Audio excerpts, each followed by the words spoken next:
Un salarié est en difficulté de santé sur son poste de travail. Quelles solutions, quelles aides? Le maintien dans l'emploi. Allô, Cap Emploi? Je souhaiterais vous solliciter car je suis de nouveau en difficulté avec une de mes salariées. Mon opératrice en industrie, Léa, vient de reprendre en mi-temps thérapeutique et me pose quelques soucis. Bonjour, monsieur Bilam. Cette salariée est-elle reconnue en situation de handicap?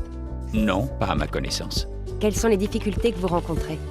Ma collaboratrice est fatigable et a des troubles de la mémoire. Elle fait des erreurs et a des conflits avec l'équipe. Nous l'aiderons à constituer son dossier RQTH. Nous recueillerons les restrictions médicales auprès du médecin du travail. Nous assurerons le relais avec les partenaires du médico-social. Une observation du poste est réalisée par Cap Emploi en présence de la salariée, du médecin du travail et de l'employeur. Les restrictions médicales ainsi que le contexte de l'entreprise sont prises en compte pour la proposition d'un plan d'action. Des fiches méthodes de travail adaptées ont été mises en place. Une sensibilisation au handicap a été faite à l'équipe. Un aménagement organisationnel a été trouvé. Une compensation financière a été accordée à l'employeur.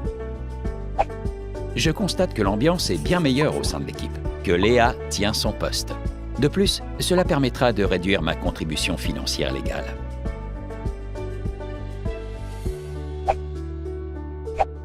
Allô, Cap Emploi? J'ai un cariste, Loïc, qui est en situation de handicap et en arrêt répété. Ses restrictions médicales sont le port de charges lourdes, la position assis debout prolongée, l'exposition aux vibrations. Cela impacte notre production et nous avons des difficultés à gérer ses absences. Très bien. Je rencontre le salarié, je coordonne l'ensemble des acteurs et j'organise une réunion. Nous allons vers un risque d'inaptitude sur ce poste de cariste. Peut-on imaginer un reclassement en interne? À la réflexion, oui. Il y a une opportunité sur un poste de gestionnaire de stock. Mais il n'a pas les compétences à ce jour. Alors, nous vous proposons un cofinancement à la formation aux outils bureautiques pour lui apporter les compétences attendues.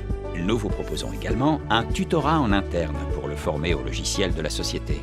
Nous aménagerons le poste bureautique de Loïc pour qu'il soit conforme aux restrictions médicales. Grâce à l'appui de Cap Emploi, nous avons pu maintenir notre salarié sur un poste adapté et je ne constate plus d'arrêt maladie. Cap Emploi, acteur neutre, accompagne les employeurs et les salariés dans la recherche de solutions de compensation avec possible mobilisation des aides techniques, organisationnelles et financières. Cap Emploi peut intervenir dans de multiples situations. Aménagement ergonomique, aménagement du véhicule, aménagement du temps de travail, compensation handicap psychique, compensation handicap visuel, compensation handicap auditif.